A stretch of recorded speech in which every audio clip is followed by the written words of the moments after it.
예, 안녕하세요. 제조기업을 위한 생산 라인 혁신 온라인 세미나 시청자 여러분. 저는 오늘 발표를 진행할 오토데스크 공인 골드 파트너 당근소프트의 강승문 부장입니다. 예, 오늘은 오토데스크 김두현 이사님과 함께 제조기업을 위한 생산 라인 혁신 온라인 세미나를 진행할 예정인데요. 예, 이사님 인사 부탁드리겠습니다. 안녕하십니까. 오토데스크 코리아 테크니컬 세일즈의 김두현이라고 합니다. 만나서 반갑습니다. 예, 반갑습니다. 강 부장님 오래간만입니다. 아, 예, 오랜만입니다. 이럴 때 2년 한번 됐죠? 뵙는 것 같습니다. 그러게요. 네. 일단 새해 복 많이 받으시고요. 예, 이사님도 새해 복 많이 받으세요. 아까 듣기로는 뭐 개인적으로 좋은 소식 있으시다고. 예. 네. 이제 한 2주, 3주 후면은 네. 이제 딸 아이의 아빠가 이제 됩니다. 그렇군요. 예. 감사합니다. 축하드립니다. 예, 이제 더욱더 행복한 일이 그러게요. 많아질 것 네, 같습니다. 산모분도 그렇고 네. 아이도 잘 순산하시기를 이렇게 기원 드리도록 하겠습니다. 예, 감사합니다. 오늘은 저기 그 사회자가 없으세요? 네. 혹시 그 CNG TV를 예전에 해보셨던 적이 있으신가요? 아니요, 저 이게 처음입니다. 저도 지금 처음이라 많이 떨리는데요. 네. 오늘 뭐 사회자는 없지만 네. 잘 진행이 됐으면 하는 그런 바람입니다. 예, 오늘 파이팅입니다. 준비해 주신 내용이 어떤 거죠? 예, 제가 오늘 소개해드릴 내용은 이 디지털 팩토리 구현을 위한 팩토리 유틸리티 소개 및 활용 방법에 대해서 제가 소개를 할 예정입니다. 제가 이제 준비한 내용은 디지털 팩토리 구현을 위한 팩토리 유틸리티 소개 및 활용 방안입니다. 예, 순서는 디지털이란 무엇인지에 대해서 먼저 설명을 드리고 3D 디지털 팩토리 구현을 위한 워크플로우 요소, 그 다음에 사례, 이런 부분들을 단계별로 살펴보도록 하겠습니다. 예, 설명에 앞서 요즘 미디어나 주변에서 뭐 디지털 공장, 디지털 미디어, 디지털 트랜스포메이션, 뭐 디지털 트윈 이런 단어들을 많이 들어보고 또 접해보셨을 거라 생각이 드는데요. 그럼 여기서 공통으로 나오는 단어가 바로 이 디지털이라는 단어입니다. 그래서 이 디지털이라는 단어의 뜻을 한번 살펴보면 디지털은 아날로그를 연속적 실수가 아닌 특정한 최소 단위를 갖는 이산적인 수치를 이용하여 처리하는 방법을 말한다 라고 정의가 되어 있는데요. 즉 정보가 정확한 수의 개념으로 표현이 되는 것이라고 볼 수가 있는데 이렇게 되면 명확한 설계 의도나 개념, 변경 사항 등을 보다 편하고 쉽게 파악하여 의사결정을 내릴 수 있다는 얘기와 상통할 거라 생각이 됩니다. 그럼 제가 이 시간에 여러분에게 소개하고자 하는 이 디지털 팩토리, 스마트 공장이라고 하는데 이 디지털 팩토리를 어떻게 디지털 기술을 이용하여 구성하는지에 대해 설명을 해드리도록 하겠습니다. 그럼 먼저 간단한 동영상을 보면서 설명을 이어가도록 하겠습니다. 네, 4차 산업을 보내고 있는 요즘 다수의 제조업체에서 제품 설계 및 개발, 제조 및 유통 등 생산 과정의 효율성을 높이고 정확한 의사결정과 상황 파악이 용이한 공장을 만들기 위한 여러 노력을 하고 있는데 그중 자동화 솔루션이 결합된 이 정보통신 기술을 적용하고 공장 내 설비와 기계에 사물 인터넷을 설치하여 공정 데이터를 실시간으로 수집하고 또한 이를 분석해 스스로 제어할 수 있게 만드는 기술을 도입하면서 끊임없이 변화를 하고 있는데요. 그럼 이런 제조업체들이 변화에 대처하는 방식을 조금 더 자세히 이해하기 위해 제조업계 조사 기관인 테크클레어리티의 공장을 변화시키는 10가지 핵심 요인을 조사한 결과를 한번 살펴보면 제조산업에 대한 보편적인 진리는 바로 끊임없는 변화입니다. 이는 다양한 출처에서 근거하는데 이 조사에서 나왔듯이 좀 더 나은 제품의 퀄리티를 위한다든지 아니면 기존 생산 라인의 품질이나 효율성을 점진적으로 개선한다거나 혹은 신제품 출시나 다품종 소량 생산과 같은 수요 변화 등에 있다고 할 수가 있습니다. 조사에 참여한 기업들이 꼽은 이 요인들을 살펴보면 변화는 항시적이고 어떻게 보면 당연하고 또한 보편적일 거라고 생각을 하실 겁니다. 그런데 그렇다고 이 변화에 대해 쉽게 반영하여 변화를 주는 일은 결코 쉬운 일이 아닐 거라고 생각을 하는데요. 그러다 보니 아직 대부분의 제조업체에서는 공장 설비에 대한 라인 기획 및 유지 보수는 이 2D로 관리를 하고 있습니다. 물론 이 2D로 레이아웃을 작성을 하고 관리하다는 것이 나쁘다는 것은 아닙니다. 앞서 말씀드린 조사 결과 및 4차 산업과 맞물려 전 세계적으로 변화하고 있는 제조 산업의 흐름으로 봤을 땐 비교적 적은 정보만을 표현하는 이 2D로는 부족하다는 말씀을 드리고 싶고요. 그럼 이러한 공정 설비를 관리 및 개선하기 위해 가장 먼저 진행이 되어야 될 이 첫 단계는 무엇인가라고 질문을 한다면 저는 요 3D 레이아웃이 먼저 기본이 된다라고 말씀을 드리고 싶습니다. 요 3D 레이아웃이 단순히 시각적인 측면만 부각되는 것이 아니라 다양한 솔루션을 결합하실 수 있는 어떠한 기술들의 기초가 되는 부분이 바로 이 3D 레이아웃이며 현재도 이 부분을 이용하여 여러 사례들이 진행을 하고 있습니다. 스마트 팩토리를 구현하기 위해 오토데스크에서는 다양한 솔루션을 가지고 있는데 그중 가장 기본이 되는 요 디지털 3D 레이아웃 작성 방법에 대해 본격적으로 한번 설명을 해드리도록 하겠습니다.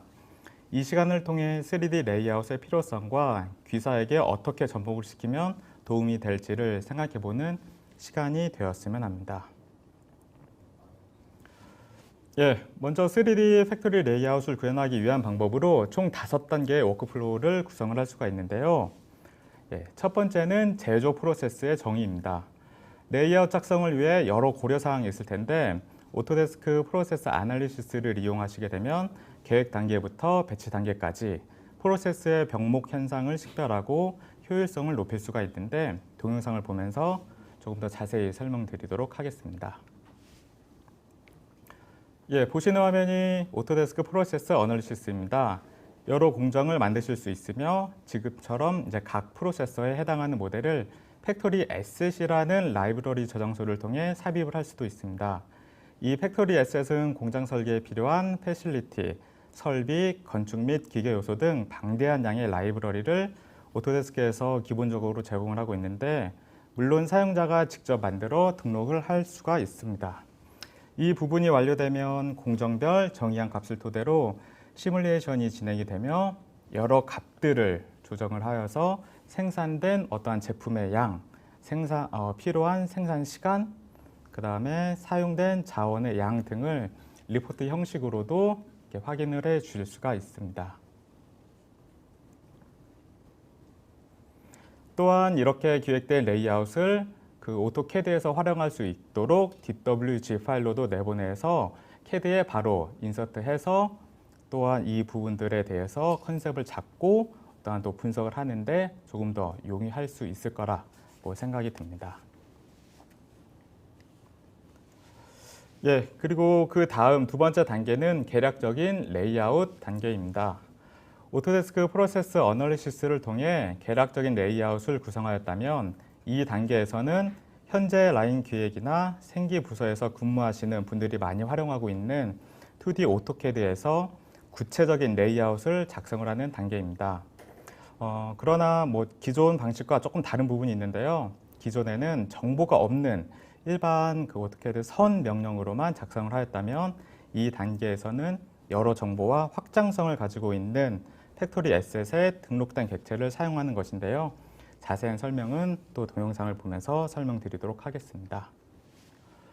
앞서 말씀드렸듯이 이 팩토리 에셋은 3D 레이아웃을 구현하는데 아주 중추적인 역할을 하고 있는데 사용자의 반복적인 어떠한 드로잉 작업을 줄여주고 원하는 사이즈로도 변경이 가능하며 원하는 정보를 입력하여 등록을 해 주실 수가 있습니다. 보시는 것처럼 우측에 있는 에셋 브라우저에 등록이 되어 있는 어떤 자산을 검색을 해서 필요한 부분들에 검색을 해서 찾아주시고 드래그 앤 드랍 명령을 이용을 해서 원하는 위치에다가 배치를 해주시면 됩니다. 물론 이런 모든 방법들은 오토캐드 안에서 이루어지기 때문에 오토캐드 명령을 100% 또 다 사용을 해 줄 수가 있는 부분이고요. 세 번째 단계로는 제조 공간을 위한 세부 설계입니다. 이전 단계에서 2D로 작성된 레이아웃의 경우 작성은 빠르게 진행은 되나 2D 설계의 한계인 어떠한 공간성 검토는 어려운 부분인데요. 이 부분을 해결하기 위해서는 높이값이 있는 3D로 전환을 하여 검토하여야 할 것입니다. 그러면 다시 2D로 작성된 레이아웃과 별개로 어떠한 3D 환경에서 새로 작성을 해야 하냐? 그것은 아니고 에셋 브라우저에 있는 객체는 3D 모델에 대한 정보도 포함하고 있으므로 버튼 하나로 3D로 전환을 해줄 수가 있는데 이 부분도 동영상을 보며 설명해 드리도록 하겠습니다. CAD 상단에 보시면 싱크 인벤터라는 이 아이콘이 있는데 이 부분을 한번 클릭을 해 보겠습니다. 자, 그러면 2D에서 작성된 형상이 전환이 되어 3D 형상으로 바로 전환이 되는 것들을 확인할 수가 있는데요. 그럼 이 2D와 3D는 상호 연결 관계가 성립이 되어 오토캐드든 인벤터에서든 수정사항이 발생되면 즉시 반영이 됩니다. 지금 보시는 화면이 인벤터 화면인데 이 인벤터에서 해당 설비에 대한 높이와 그에 따른 계단의 수를 조정을 하게 되면은 인벤터에서만 반영이 되는 것이 아니라 오토캐드에서도 이 수정된 내용이 반영이 되게끔 되어 있습니다. 컨베이어도 마찬가지로 컨베이어에 대한 높이를 수정하고 싶다라고 하면은 치수 입력만으로 컨베이어에 대한 높이도 수정을 해줄 수가 있으시고 3D 인벤터 내에서도 어떤 컨베이어의 종류를 변경을 하고 싶다라고 하면은 SF 브라우저에 있는 컨베이어를 선택을 해서 동일한 드래그 앤 드랍 방식으로 배치만 해주시면 되겠습니다. 컨베이어뿐 아니라 설비들도 SF 브라우저에 있는 설비를 검색을 하여서 이 안에서 배치를 해줄 수가 있는데요. 원하는 어떠한 설비를 가져와서 위치에다가 이동을 해서 배치만 해주시게 되면은 이 부분 또한 오토캐드에서도 반영이 되게끔 되어 있습니다. 이 싱크 오토캐드 버튼을 클릭하시게 되면은 서로 연계가 되어 있는 오토캐드 DWG도 지금 보시는 화면처럼 같이 변경이 되는 것을 보실 수가 있습니다.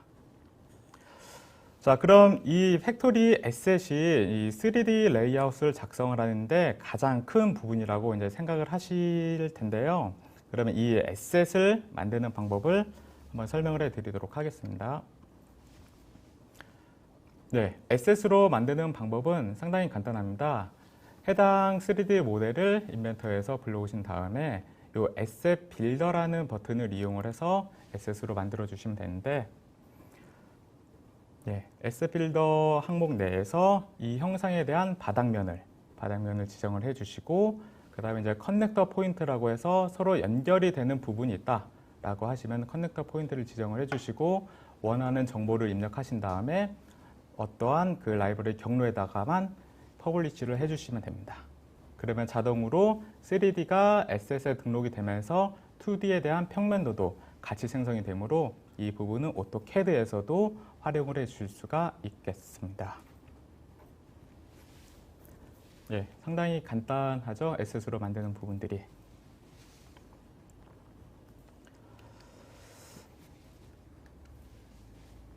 그리고 3D 모델을 만들기 어려운 설비가 있을 거예요. 또한 변경이 되지 않는 어떤 건축 구조물의 경우 이런 것들을 실질적인 3D 작업을 하기가 상당히 좀 어려울 텐데 이럴 경우 3D 스캐닝을 이용을 하여서 포인트 클라우드 형식이나 서피스 형상으로 쉽게 만들 수가 있는데요.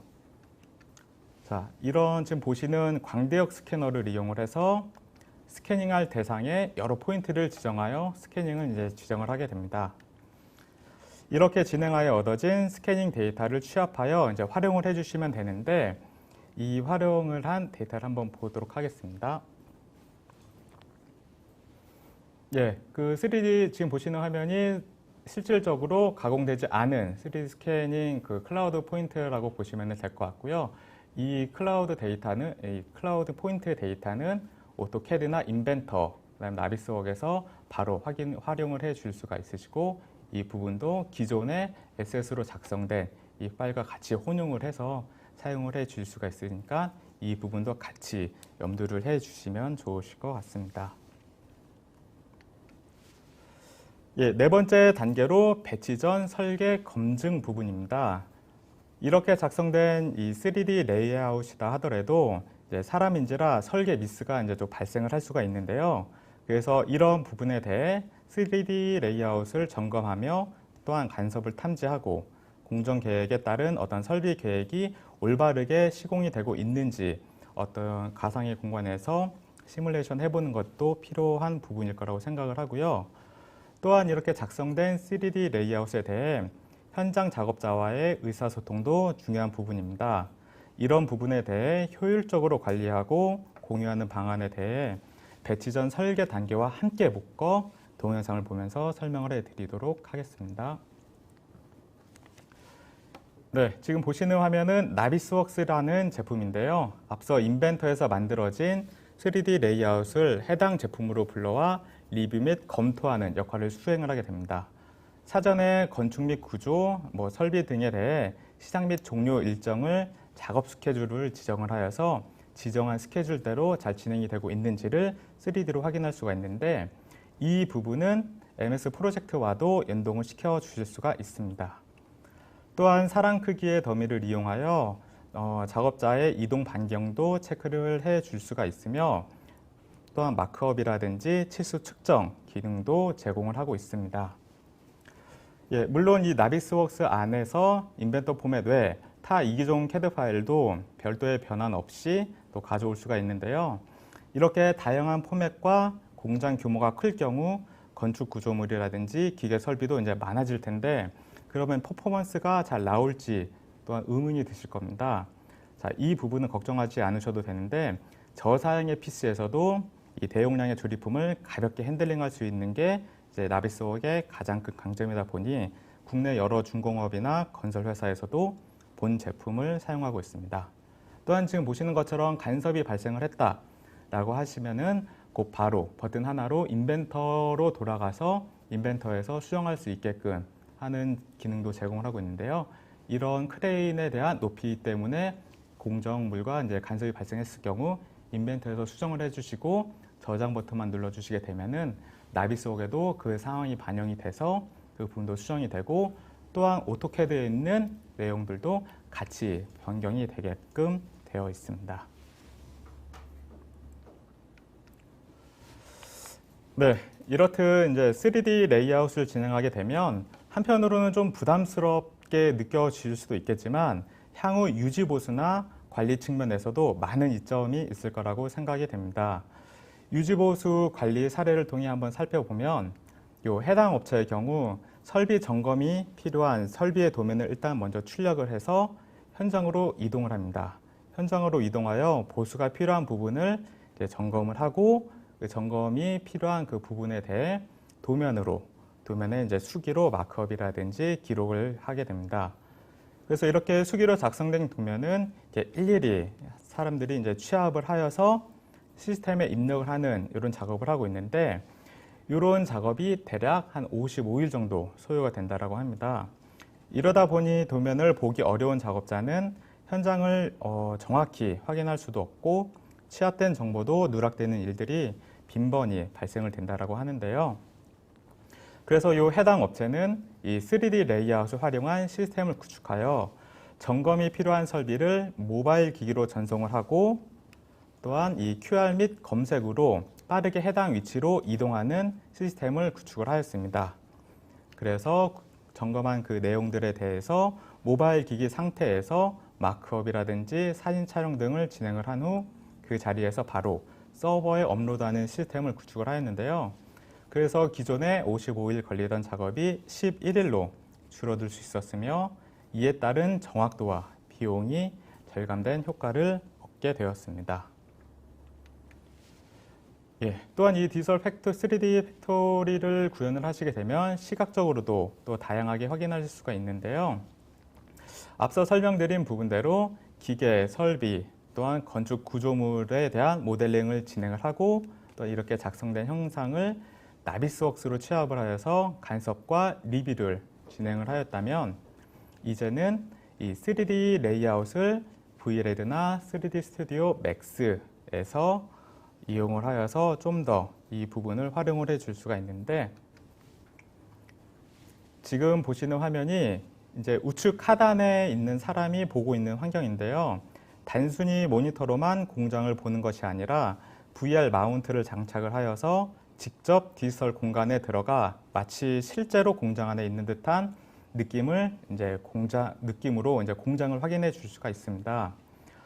요즘 뉴스나 기사에 안전 관련 인명사고 소식이 종종 발생돼요. 안타까운데 위험 요소가 있는 부분에 보수를 해야 될 경우 이 VR 기술을 활용하여 현장 투입 전 사전에 미리 가상 환경에서 위험 요소가 있는지 확인을 하고 비상 상황이 발생 시 신속하게 비상 대피로로 이동할 수 있는 방법에 대해 사전에 미리 체험하게 하는 것도 좋은 활용 사례라고 생각이 됩니다.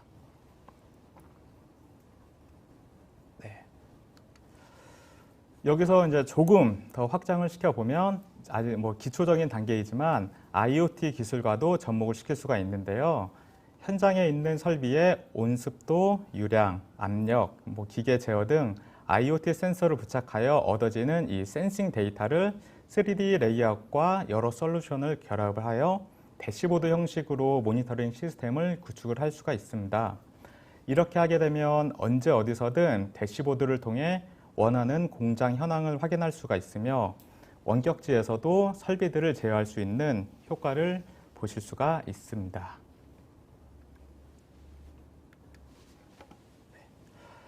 앞서 설명드린 이 3D 팩토리 레이아웃을 구현하기 위한 제품이 팩토리 디자인 유틸리티라는 제품인데 이 해당 제품은 프로덕트 디자인 앤 매뉴팩처링 컬렉션이라는 제품에 포함이 되어 있으며 그 프로덕트 디자인 매뉴팩처링 컬렉션 내에 포함되어 있는 오토캐드, 인벤터, 나비스웍스에 애드인이 되어 활용을 해 줄 수가 있습니다.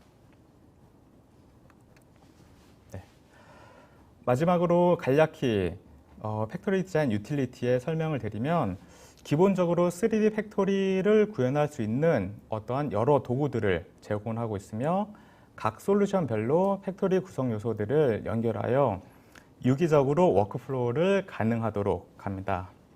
또한 공장 설계에 필요한 팩토리 에셋을 제공하여 사용자들의 3D 제작을 위한 시간을 단축하고 또한 다양한 컨셉의 레이아웃을 쉽게 구성할 수 있도록 지원을 해드리고 있는데요. 네, 이렇듯 앞서 설명드린 내용대로 3D 레이아웃을 통해 세일즈 및 마케팅에서도 활용하실 수가 있으며 효율적인 공장 레이아웃을 구성을 하고 빠른 레이아웃을 검토, 공장 시설 변경에 대한 빠른 업데이트, 공장 설비 검토 및 이력 관리 등을 확인해 볼 수가 있었는데 어떻게 받아들여주셨는지 궁금하네요. 예, 저도 이제 전국 방방곡곡 여러 업체를 다니며 3D 레이아웃 프로젝트에 참여하여 컨설팅 및 용역을 진행을 하였는데 무엇이든 처음 시작하는 것에 대해 두려움과 기대가 공존하듯이 3D 레이아웃 도입을 망설이거나 어떻게 진행해야 하는지 가이드를 받고자 하시는 분들은 주저 말고 연락 주시면 많은 경험을 토대로 한 당사에서 도움을 드리도록 하겠습니다. 네, 그러면 이어 오토데스크 김두현 이사님께서 오토데스크 4G에 대한 소개와 활용 방안에 대해서 설명을 해드리도록 하겠습니다. 예. 네. 부부장님 고생 많으셨습니다. 감사합니다. 팩토리 디자인 유틸리티에 대한 그런 내용과 그다음에 그 디지털 팩토리에 대한 모니터링 시스템에 관한 내용을 아주 침착하게 잘 설명을 해주셔서 잘 들었습니다. 감사합니다. 두 번째 세션 이어가겠습니다. 오토데스크 4G라고 되어 있어서 이제 클라우드 기반 개발 플랫폼 소개라는 타이틀로 제가 말씀을 드리게 될 건데요. 앞서서 나갔던 그 내용, 이 발표 자료에 대한 부분을 말씀드리면 일단 오토데스크 4G에 대한 플랫폼 소개를 일단 말씀을 드리고 그다음에 앞서 잠깐 언급이 되었습니다만 4G와 IoT 적용 사례, 그다음에 개발자의 4G 플랫폼 접근 방안에 대해서 말씀을 드리도록 하겠습니다. 이게 다분히 개발에 관한 얘기라 지금 시청하고 계신 분들이 보통 사용자도 계시겠지만 개발자분이 혹시 계시다면은 이 4G라는 게 어떤 거고 그다음에 개발이 어떻게 되는지에 대해서 한번 살펴보시면 될 것 같고요. 그다음에 일반 사용자 분들이시라면 4G라는 게 있어서 이런 걸 가지고 이런 것도 할 수 있구나라는 정도의 정보만 좀 얻어가시면 오늘 세션은 성공적이 아닌가 싶습니다.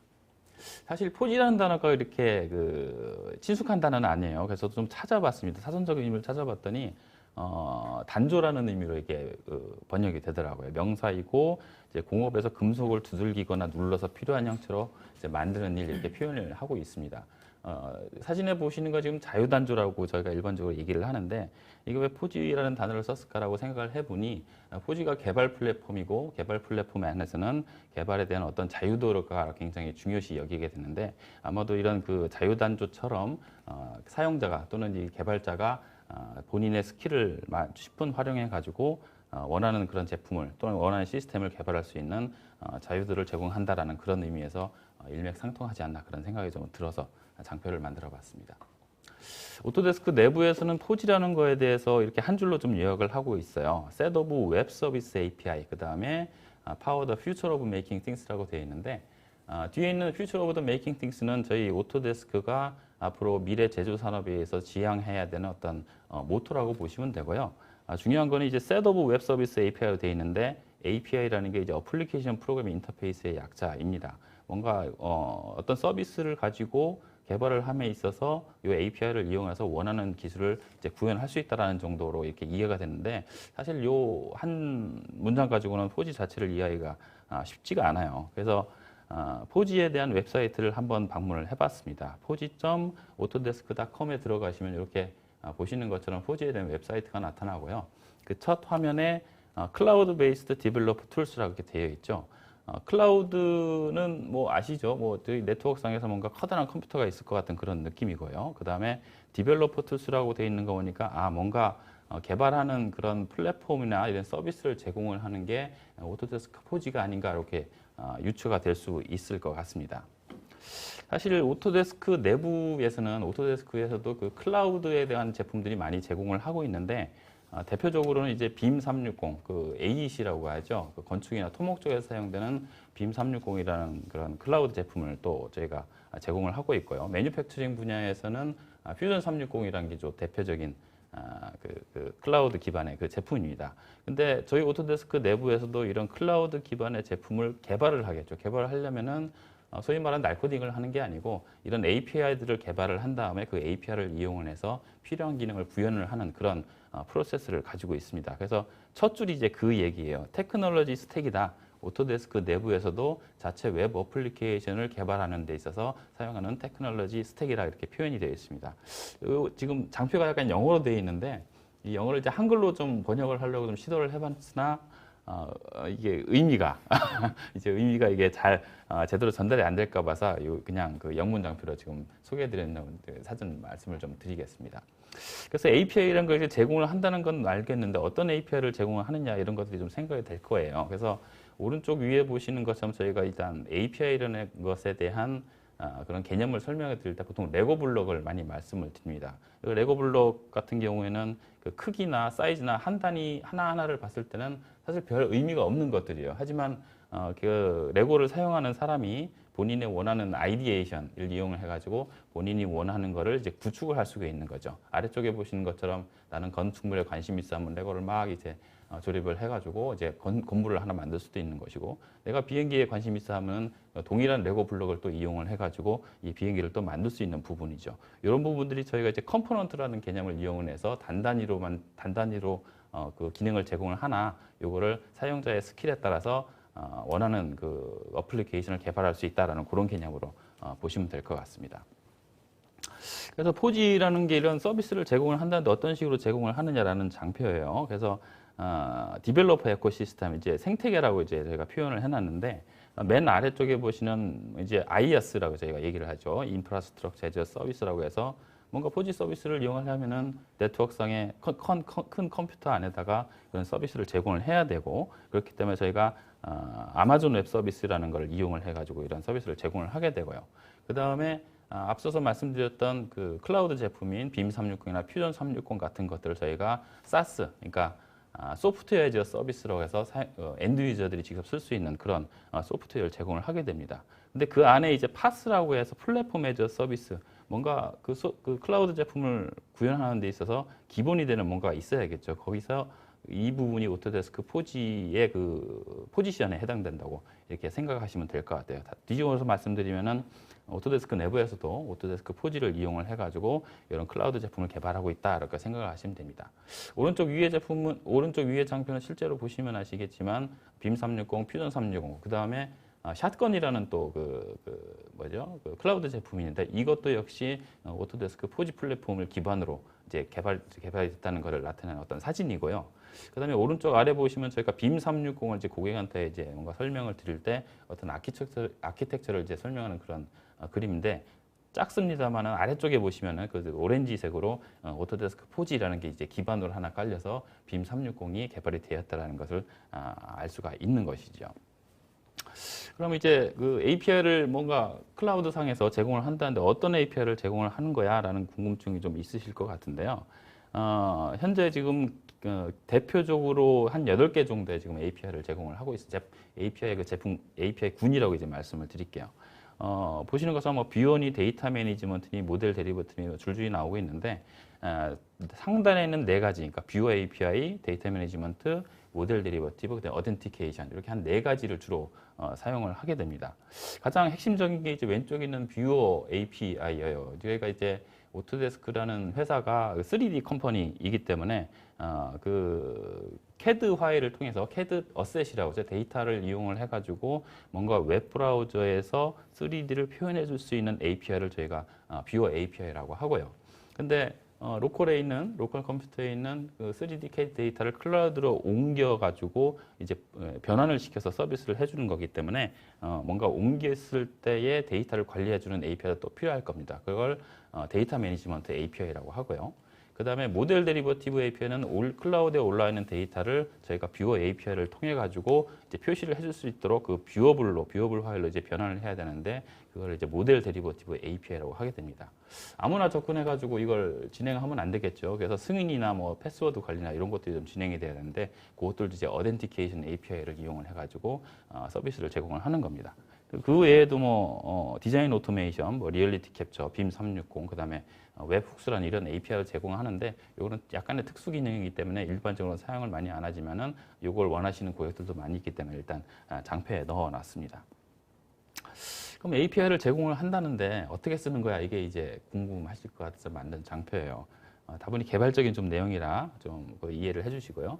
오른쪽에 보시면은 오른쪽이네요. 4G 플랫폼이라고 돼서 앞서서 말씀드렸던 4가지 API가 지금 표현이 되고 있습니다. 이 4G 플랫폼 자체에서는 이 API 자체를 서비스로 제공을 하고 있기 때문에 사실 사용자가 4G 플랫폼으로 바로 접근하는 게 아니고 사용자가 들어가서 일을 해야 될 어떤 웹 서버가 하나가 필요하죠. 그래서 가운데 쪽에 웹 서버라고 하는 그런 부분이 있는 것이죠. 그래서 사용자가 이 웹 서버에 접속을 하게 되고 어덴티케이션 API를 이용을 해가지고 로그인을 하게 되면은 승인이 된 사람인지 안 된 사람인지에 대한 서비스를 이제 4G가 제공을 해주는 거고요. 그 다음에 사용자가 로컬에 있는 파일을 그 웹서버에다 올리는 거에 있어서 데이터 매니지먼트 API라는 게 이용을 해가지고 버켓이라는 걸 또 만들고 버켓 안에 데이터를 집어넣고 그다음 업로드 시켜주는 그런 기능들 데이터 매니지먼트 API가 제공을 하게 됩니다. 그러고 나서 올리고 나서 끝나는 게 아니죠. 올렸으면은 이제 변환해라는 게 이제 웹서버에서 요청을 하게 되면은 4G 플랫폼에서는 모델 데리버티브 API가 또 구동이 되면서 보기 가능한 뷰어블 파일로 이제 변환이 되게 되는 거예요. 최종적으로 사용자는 내가 업로드했으니까 그 내용을 좀 보여줘라는 그 뷰어.html 웹사이트로 들어가게 되면은 또 그 웹서버에서 그 뷰어 API를 이용해 가지고 뷰어.html에 이게 3D 모델을 보여주는 그런 구조로 되어 있어요. 좀 예전에 웹페이지를 개발하거나 이런 그 소위 말하는 그 API 서비스를 이용하신 개발자분들은 금방 이해를 하실 것이고 그렇지 않은 분들은 그 왼쪽에 있는 화면만 보시면 돼요. 그러니까 웹페이지에 딱 들어갔더니 업로드할 수 있는 뭔가 생기고 그거를 업로드할 수 있는 로컬에 있는 파일을 업로드를 하시면은 좀 이따 3D 모델이 보인다라는 그런 간단한 구조로 생각을 하시면 됩니다. 모델 데리버티브 API를 앞에서 잠깐 말씀을 드렸는데 사실은 그 저희가 제품을 개발을 하든 아니면은 어떤 건축물을 올리든 간에 뭔가 그 3D에 관한 그 중요성이 점점 부각이 되는데 문제는 큰 회사에서 작은 회사를 하더라도 한 부문별 또는 그 단계별로 필요한 그 데이터를 접근하는 것이 굉장히 중요해요. 근데 문제는 하나의 회사에서 판매되고 있는 그런 소프트웨어를 일괄적으로 쓰면은 뭐 좋겠지만은 그렇지 않은 부분이 상당히 좀 많이 있습니다. 그래서 저희 경쟁사이기도 하면 지멘스나 PTC나 다소나 이런 데서 나오는 그런 3D CAD 파일을 필요해서 사용을 하시고, 또 저희 그 오토데스크에서 나오는 이런 제품들을 사용해서 여러 단계별로 부문별로 이렇게 일을 진행을 하시는데, 문제는 이것들이 단계별로 부문별로 다 정보들이 끊어져 있다라는 것이죠. 그래서 앞에서 말씀드렸던 모델 데리프티브 API라는 걸 이용을 하시면은, 그래서 포지라는 걸 이용을 하시면은 앞서서 말씀드렸던 다양한 데이터, 오른쪽 아래 보시면은 총 60여 개 정도의 파일 포맷을 지원을 하고 있습니다. 이런 것들을 변환을 시켜서 어느 부문에서든지 어느 단계에서든지 필요한 CAD 데이터와 디자인 데이터를 접근할 수 있도록 해주는 게 가장 큰 장점이라고 보시면 될 것 같아요. 그러면은 뭐 포지에 대한 소개를 간단하게 말씀드렸고, API가 어떻게 구동되는지라는 뭐 개발자적인 그런 부분도 잠깐 봤고요. 그 다음에 뭐 데리버티브가 60여 개 파일을 변환시켜줄 수 있다는데, 그래서 이제 그거를 어떻게 무엇을 만들지인가에 대해 문제인 거죠. 이제 무엇을 만들지에 관한 얘기는 사실 고객들이 이 포지를 사용을 하면서 어떤 가치를 가져갈 것이냐라는 거에 이제 집중되어 있는 그런 부분이라고 보시면 될 것 같습니다. 사실 어려운 문제예요. 그 저작 도구의 특성이라는 이름으로 제가 지금 장표 단위 엑셀 그 아이콘 하나 띄워놨는데요. 사실 엑셀이라는 게 원래는 그 스프레드시트 프로그램이죠. 그래서 셀에다가 뭔가 계산할 수 있는 수치를 잡아놓고 복잡한 계산을 일괄적으로 할 수 있도록 그런 목적으로 만들어졌습니다만은, 사실 엑셀 그렇게 쓰시는 분들은 많지 않을 거예요. 어떤 분들은 보고서를 작성하는데 엑셀도 쓰시고, 양식을 만드는 데도 쓰시고, 그다음에 뭐 그래프 같은 거 그리는 데도 쓰시고, 하여간 기상천외한 그런 방법으로 엑셀을 쓰시는 분들이 많이 계십니다. 이 말씀은 무슨 말씀을 드리려고 하느냐면은, 저작 도구이기 때문에 그 고객들의 어떤 아이디어를 이러한 툴들을 이용을 해가지고 그러니까 고객들이 원하는 그런 기능을 가진 시스템을 구축할 수 있다는 그런 내용으로 보시면 될 것 같아요. 그래서 오토데스크에서는 이 포지를 사용하는데 단순히 3D 파일을 보기 위한 거야, 웹브라우저를 통해서 보기 위한 그런 게 핵심이라는 건 아니에요, 사실은. 그래서 오토데스크에서는 이런 포지를 사용하는 데 있어서 이런 식으로 쓰세요라고 몇 가지 이렇게 샘플을 좀 전달을 해드리는데, 그 중에 핵심 메시지는 메쉬 디자인 데이터라는 항목입니다. 메쉬업이라는 게 저도 사진을 좀 찾아보니까 필요한 요소들을 이렇게 막 골라가지고 조합을 해서 본인이 원하는 기능을 만드는 걸 이제 메쉬업이라고 표현을 하더라고요. 그래서 3D 데이터를 가지고 기존의 레가시 시스템이라고 하죠. 뭐 ERP의 어떤 특정 데이터든가 아니면 또 다른 시스템에 있는 데이터를 조합을 해가지고 의사결정자나 그것을 보는 사람들이 적치에 올바른 결정을 내릴 수 있도록 하는 그런 시스템을 제공하는 게 가장 핵심이라고 말을 합니다. 웹브라우저에 지금 3D 모델이 보이고 있어요. 왼쪽 아래 보시면 해당되는 도면도 보이고 있습니다. 오른쪽에 보시면은 뭔지 모르지만 파이 차트 같은 것도 보이고, 뭐 컨트롤 드롭다운 같은 것도 이제 보이고는 있어요. 지금 보시는 부분은 지금 두 개의 웹 API, 웹 뷰어죠. 뷰어 API를 이용해가지고 두 개의 CSN을 만든 다음에 3D 모델을 변환시킨 거를 사용자는 단순히 웹브라우저를 통해 가지고 로그인하게 그 특정 주소를 치게 되면은 이런 식으로 이제 볼 수 있는 그런 화면을 나타내게 됩니다. 그 위쪽과 아래쪽 화면이 조금 다르긴 합니다만은, 그 위쪽 화면에 그 아래쪽에 있는 아이콘을 보시면 소위 말하는 뷰어가 가지고 가야 되는 기본적인 기능은 포지 뷰어 API에서 제공을 하고 있어요. 뭐 회전이라든가 뭐 패닝이라든가 줌, 그 다음에 1인칭 시점, 카메라 조절하는 부분들, 그 다음에 섹셔닝, 그 다음에 그 스트럭처를 익스플로전 시킬 수 있는 그런 부분들, 스트럭처 구조, 그 다음에 어떤 특정 그 컴포넌트의 특성 이런 것들 다 표현을 해주고 있습니다. 또 아래쪽에 보시는 것처럼 이제 2D 도면을 나타낼 경우에는 도면에 해당되는 또 아이콘들을 기본적으로 제공을 하고 있어요. 그래서 화면을 딱 봤을 때 왼쪽에 보시는 부분들은 이거는 포지의 뷰어 API를 이용해서 만든 거구나. 오른쪽에 있는 건 일반적인 웹 프로그래밍 기법을 이용해서 그 왼쪽에 있는 2D나 3D에 있는 모델과 함께 아까 말씀드렸던 그 디자인 데이터를 연결시킴으로써 이런 화면 구성과 시스템을 구축할 수 있다는 그런 말씀을 드리고 싶은 거예요. 그럼 이렇게 그 디자인 데이터하고 설계 데이터만 이렇게 좀 한꺼번에 표현하는 게 다야? 물론 그렇진 않나요. 저희 고객 중에 그 포지를 이용을 해가지고 서비스를 제공해서 비즈니스를 하시는 그런 고객이 있습니다. 캐드쉐어라는 업체인데요. 지금 컨베이어 벨트가 나오고 있습니다. 컨베이어 벨트 이런 것들을 이제 고객이 사용을 하다가 발생을 했거나 또는 메인터넌스 기간이 도래를 해가지고 특정 부분을 교체를 할 때 마치 저희가 온라인 쇼핑몰 들어가서 뭐 하나하나 이렇게 구매를 하듯이 이제 구매를 할 수 있는 그런 그 서비스를 제공하는 업체예요. 이 업체는 사실 저희가 자동차를 운영을 하면서도 자동차에 뭔가 문제가 생기면 이 파트를 좀 구매를 하고 싶어라고 하게 되면 제일 먼저 하는 경우가 이 파트의 어떤 품번을 좀 수배를 하든가 그 품번이 같더라도 뭐 맞는지 이런 것들을 많이 하게 되는데 요 캐드시어라는 이런 업체에서는 그럴 필요 없이 포지의 그런 뷰어 API를 이용을 해가지고 3D 모델을 딱 띄운 다음에 사용자가 요거 내가 필요해 하고 딱 선택을 하게 되면은 그놈의 품번은 뭐고 그 스펙은 어떻고 요거를 이제 구매를 할 수 있는 소위 말하는 오더링 시스템을 이렇게 제공을 하는 그런 업체입니다. 물론 자동차의 그 오른쪽에 그 사이드 미러라고 하죠. 그 거울을 깨졌다고 해서 거울만 바꿔주지는 않잖아요. 이제 사이드 미러 전체를 어셈블을 통째로 이제 바꿔야 되는 부분인데 그런 경우에도 요 그림을 보시면 아시겠지만 선택을 했을 때 요거는 서비스 단위가 아니에요. 걔를 가지고 있는 상위 어셈블리를 선택하셔서 구매를 하시면 됩니다라는 그런 안내도 보여주는 거죠. 그러니까 구매의 어떤 오류를 방지할 수 있는 그런 부분도 있겠습니다. 그래서 3D라는 거를 웹브라우저 상에서 이용을 해가지고 구매 시스템이라는 그런 아이디에이션이 나와서 이거 구현을 한 그런 좋은 예가 되겠습니다. 뭐 그런 것도 있지만 지금 앞서서 그 팩토리 디자인 유틸리티에서 잠깐 말씀 나왔습니다만 이제 IoT에 대해서 이제 잠깐 말씀을 드릴 건데요. 4G의 뷰어도 역시 IoT하고 연결을 해서 쓰실 수 있어요. 그래서 4G 자체가 두 번째 줄입니다. 4G 자체가 IoT 플랫폼은 아니에요. 그러니까 IoT 서비스를 제공을 하지는 않지만은 4G 뷰어가 3D 데이터를 빠른 시간 내에 효율적으로 핸들링할 수 있는 그런 기능을 제공하기 때문에 IoT 데이터하고 연결했으면은 굉장히 효율적으로 쓰실 수 있습니다라는 그런 내용의 장표입니다. 대시어 360이라는 게 저희 그 오토데스크 내부에서 프로젝트로 진행이 되고 위쪽에 보시면은 대시어 360.com이라고 이렇게 되어 있어요. 요거 지금 웹브라우저로 많이들 보실 텐데 실제로 들어가 보셔도 됩니다.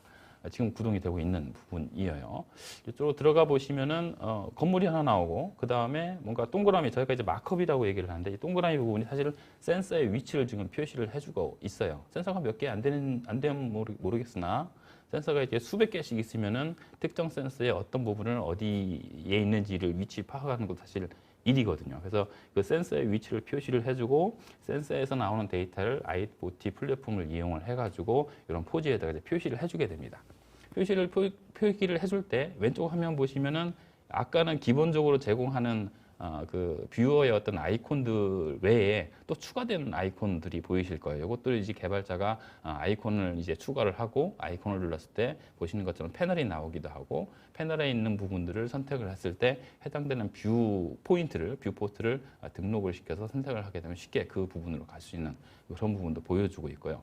또 센서의 위치에 대한 거를 마우스 컷으로 갖다 대게 되면은 그 마우스 위치에 대한 현재 실시간 나오는 그 센서의 그 데이터들이 나오는 것도 보실 수가 있는 것이죠. 선택을 하게 되면은 과거 이제 밑에 이제 타임라인이 지나가죠. 타임라인이 지나가면서 그 당시에 그러니까 지난 이 화면에서는 줄라이로 되어 있던 걸로 기억을 하는데 어쨌든 이렇게 시간이 지나면서 어떤 그 데이터가 어떤 식으로 변화가 됐는지를 저희가 보실 수가 있습니다. 템퍼러처 온도에 관련된 것도 있고 이산화탄소의 농도 이런 부분들도 볼 수 있는 그런 부분도 있고요.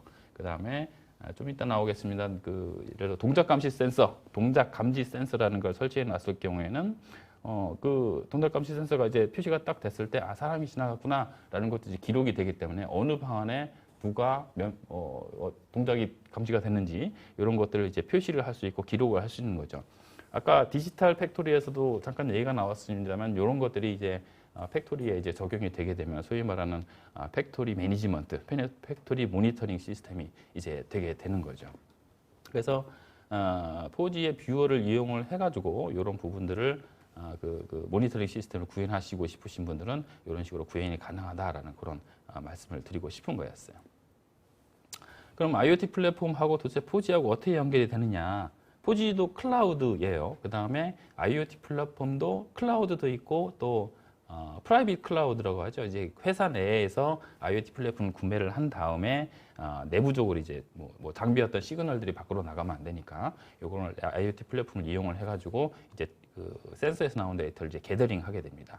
이 게더링 데이터는 오토데스크에서 만든 그 제공하는 4G API를 이용해서 3D를 일단 화면상에 딱 띄우고 그 다음에 특정 센서의 위치나 보시고자 하는 데이터를 선택을 하시게 되면은 왼쪽에 보시는 것처럼 일단 패널 같은 걸 하나 만들어서 그래프나 게이지 같은 걸 이용을 해가지고 기존의 그 IoT 플랫폼에서 보관하고 있던 데이터를 이렇게 표현을 해줌으로써 그 팩토리의 그 공장의 어떤 그 이력 관리라든가 아니면 그 현재 실시간으로 나오는 그런 데이터들을 표시를 함으로써 모니터링 시스템을 구축을 할 수 있다는 그런 얘기인 거죠. 이름으로써 4G가 제공하는 그 4G 뷰어 API가 제공하는 3D를 웹 브라우저에서 실시간으로 띄울 수 있다는 점, 그 다음에 IoT에서 나온 데이터를 같이 이제 표현함으로써 모니터링 시스템이 구축하다는 점, 그게 이 두 개가 어떤 식으로 돌아가는지에 대해서 말씀을 드리는 장표입니다.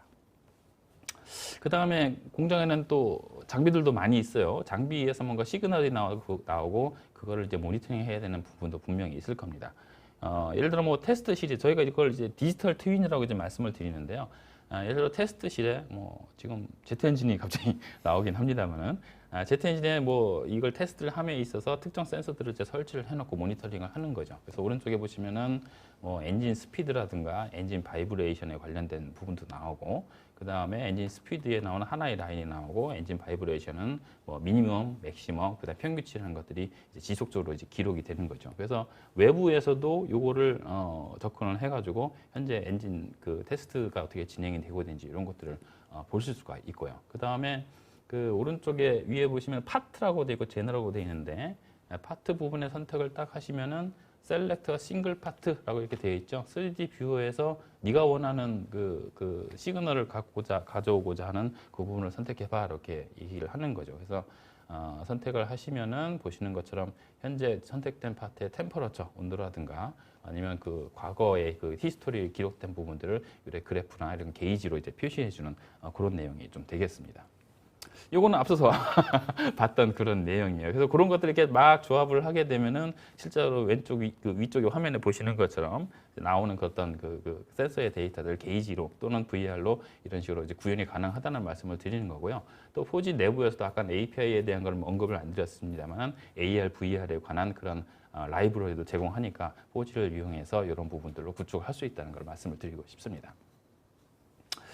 그 다음에 오토메이션 쪽을 한 장을 좀 준비를 했는데요. 요거는 최근에 나온 그 4G도 지금 계속 지금 발전을 하고 있어요. 그래서 오토메이션 API에 관련된 얘기인데 설계 자동화 관련해 가지고 많이들 관심을 가지시고 이런 것들 이제 4G 그러니까 클라우드 서비스를 이용을 해 가지고 이런 오토메이션 API가 진행이 됩니다. 대표적으로 저희 매니팩처링 쪽에서 그 3D 모델 그 설계를 하게 되는 그런 인벤터라는 프로그램이 있죠. 인벤터라는 프로그램을 이용을 해가지고 저희가 그러니까 설계 자동화가 될 수 있는 그런 환경을 환경을 만든 다음에 그 데이터를 그 클라우드에 있는 4G라는 서버에다 올리면은 걔가 알아서 컨피그레이션이 뭔가를 선택을 했을 때 어떤 식으로 구현이 되는 거고 그 다음에 해당되는 것들을 또 모델을 지가 자동으로 생성을 해줘요. 자동으로 생성을 해주고 필요하면 사용자가 또 다운로드 받을 수 있게 하는 부분인 거고요.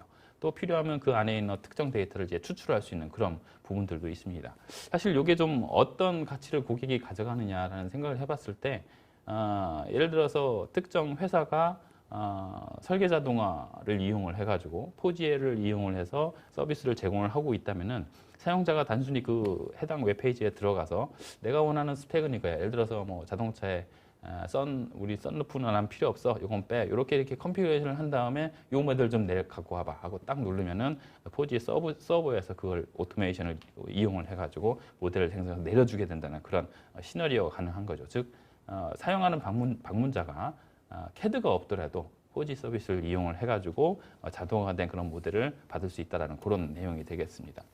비슷한 예가 그 필립스 예가 하나 있었어요. 이 시스템을 걔네들이 구축을 했다는데 빔 오브젝트라는 이런 웹사이트에서 나오는 3D 모델을 유니티를 이용을 해가지고 실제 전등의 위치를 이렇게 하나씩 그 위치를 잡아줍니다. 잡아주면 밑에 보시는 것처럼 이제 밝기에 대한 그런 것도 좀 나오고요. 여기 어느 정도 지금 구축이 됐다 싶으면은 다른 방이 여러 개니까 얘는 6개, 얘는 5개 이런 식으로 집어넣게 되는 거죠.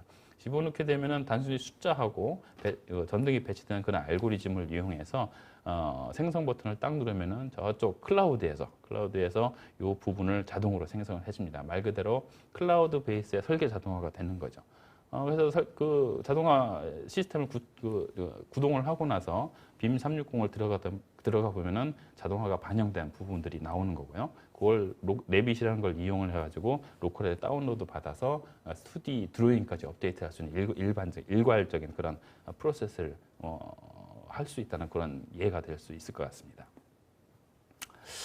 좀 어려운 얘기를 많이 했어요. 개발에 관련된 거기 때문에 나는 개발 관심 없어 이렇게 하시는 분들도 있겠지만은 저건 나쁘지 않네 이렇게 생각하시는 분들도 계실 거예요. 그래서 나 포지 한번 좀 해보고 싶은데 그럼 어디서부터 시작해 이런 부분이 좀 있을 것 같아서 장표 몇 장을 좀 더 추가를 해봤습니다. 어디서 시작하냐라는 얘기죠. 그래서 포지.autodesk.com을 들어가시면 첫 화면에 위에 이제 getting started라고 이제 표현이 되어 있어요.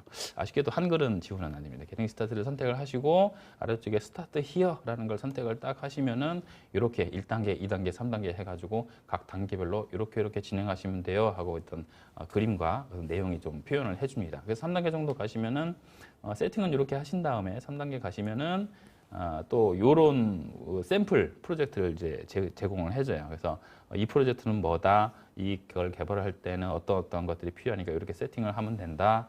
그 다음에 코드 내용은 어떤 건데 어떤 거니까 이걸 설명을 좀 해주는 부분도 있고요. 그 다음에 코드를 실행시키는 방법, 그 다음에 다음 스텝 이런 식으로 이렇게 표현을 해줍니다. 저도 한번 해봤는데 저도 이제 개발을 잘하는 편은 아니고 특히 웹 개발은 거의 문외한이었어요. 근데 따라서 해보니까 할만하더라고요. 여러분도 한번 이런 기회를 좀 이용했으면 좋겠습니다. 어떻게 되는지 알겠어. 근데 좀 더 알고 싶어라고 하실 경우에는 아까 그 페이지에 그 중간에 오른쪽에 보시면 Learn Poji Tutorial이라고 되어 있어요. 이제 교육용 매뉴얼이라고 보시면 됩니다. 예를 들어 따라하기 기법이라 선택을 하시면 왼쪽에 보시는 메뉴가 있으니까 그걸 하나하나 선택을 하시면서 오른쪽에 있는 내용을 좀 따라하시면은 아까보다는 조금 깊이 있는 그런 내용이 좀 나오기도 합니다.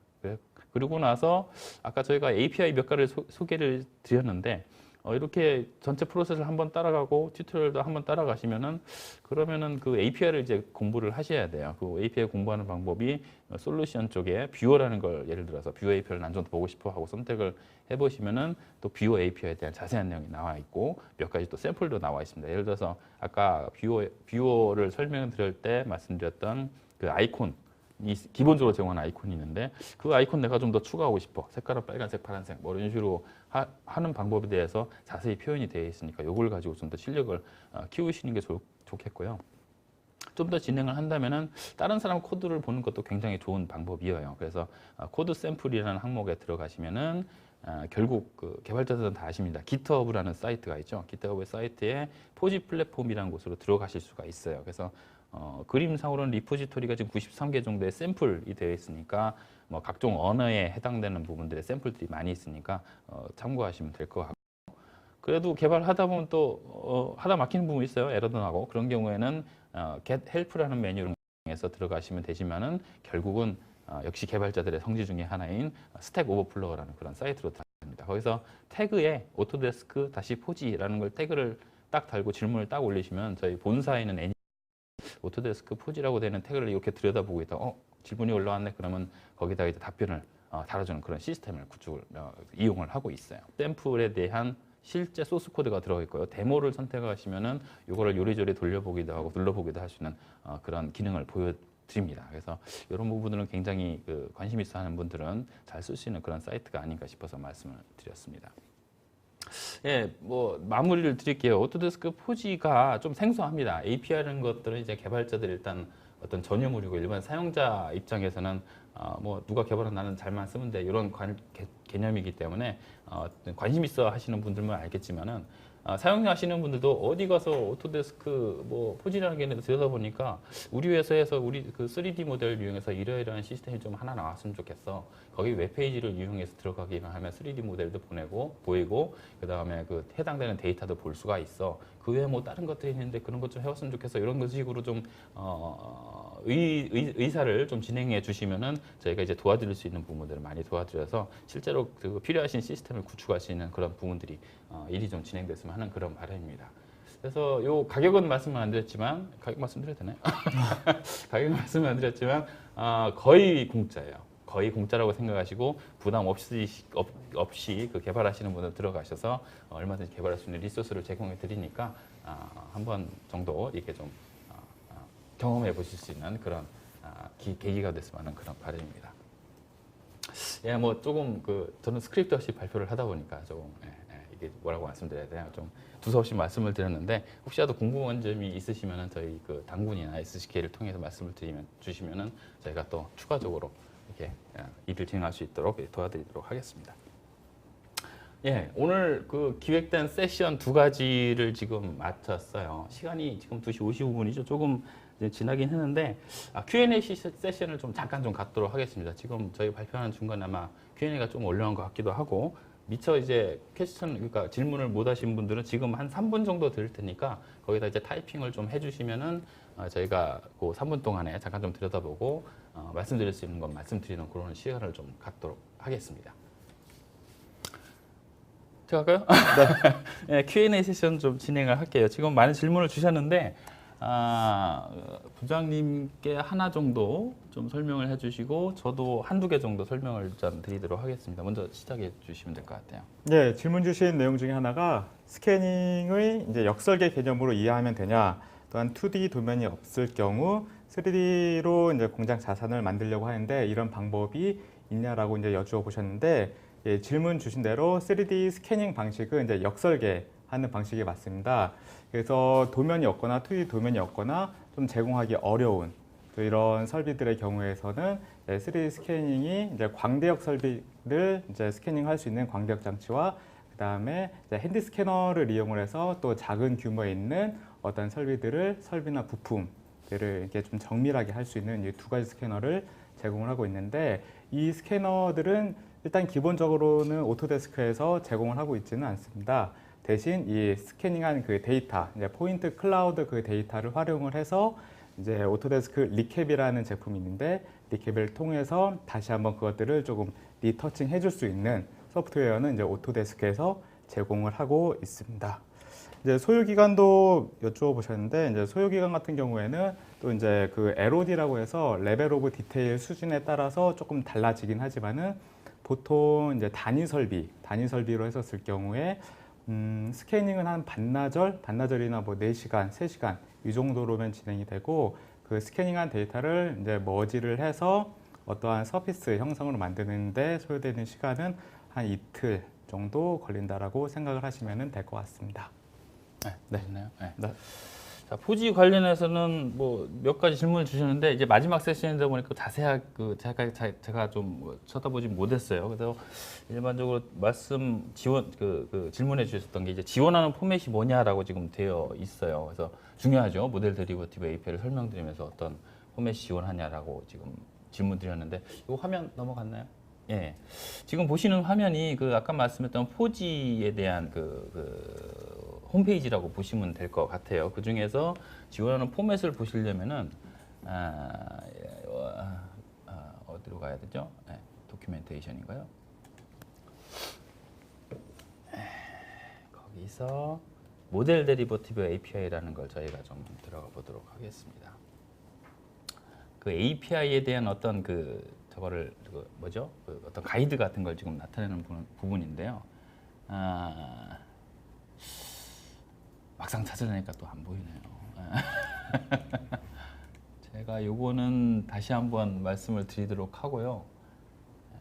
한 군데만 더 가보도록 하겠습니다. 이제 Getting Started 들어가면은 요 부분에서도 아마 해당되는 내용이 나왔던 걸로 같아요. 예. 시간이 없는데 또 안 찾으니까 계속 안 찾아지게 되네요.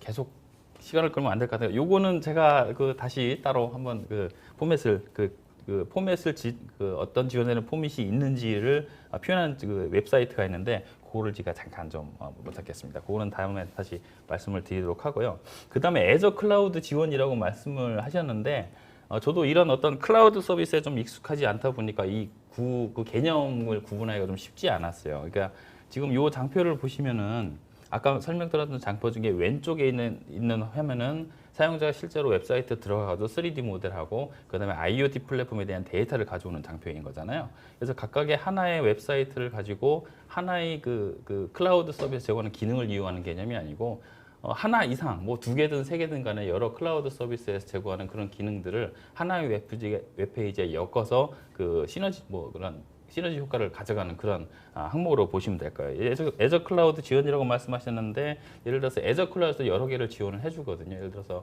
애저 IoT 플랫폼을 쓰고 싶다 쓰시면 돼요. 쓰셔가지고 거기 그 실제 웹페이지가 애저 클라우드에 접속을 해서 거기에 있는 IoT 데이터를 가져온 다음에 이제 그 현재 그 시그널이나 그 값을 그래프로 표현해주는 그런 부분으로 하시면 될 것 같습니다. 그 다음에 포지 자체가 애저 클라우드에서 지원하느냐? 이건 사실 큰 의미가 없어요. 저희가 아까 말씀드렸던 것처럼 그 아마존 웹 서비스를 이용하지만은 사용자 입장에서는 그게 아마존에서 오든 애저에서 오든 의미가 없이 자기가 보고 있는 그런 웹페이지가 잘 구현이 되는지가 큰 의미가 있는 거거든요. 그렇게 생각하면은 애저 클라우드에서는 IoT, 그 다음에 포지 클라우드 서비스는 또 그 아마존 웹 서비스 이런 식으로 조합을 해서 그 필요한 기능을 구현한다고 생각하시면 될 것 같습니다.